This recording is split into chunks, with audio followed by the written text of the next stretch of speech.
Informasi selanjutnya, ditemukan pelanggaran pada saat pemungutan suara calon kepala daerah.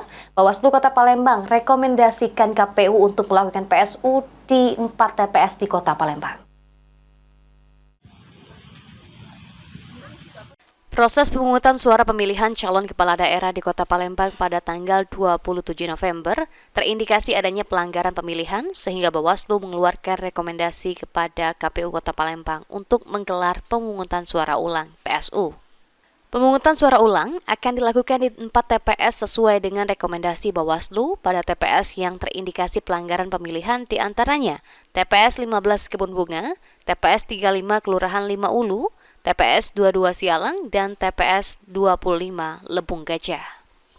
Hoirul Anwar Simatupang, Ketua Bawaslu Kota Palembang mengatakan, setelah Bawaslu mengeluarkan surat rekomendasi PSU, KPU Kota Palembang wajib melaksanakan PSU paling lambat 10 hari setelah tanggal pencoblosan 27 November 2024 lalu.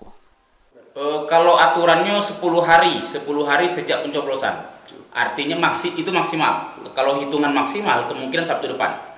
Nah, tinggal kesiapan dari KPU karena ini harus mencetak surat suara, baik itu Pilgub ataupun Pilwako. Kalau seandainya KPU siapnya minggu depan Senin atau Selasa, dilaksanakan Senin atau Selasa.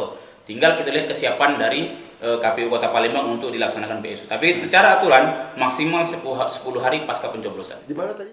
Pelaksanaan PSU terjadi akibat adanya beberapa pelanggaran, di antaranya pemilih mencoblos mewakili keluarga dan pemilih mencoblos tidak sesuai KTP tempat tinggal tanpa adanya surat keterangan pindah memilih, sehingga berdasarkan Undang-Undang Pemilihan Pasal 112, pelanggaran yang terjadi sudah mencukupi persyaratan untuk dilakukan PSU.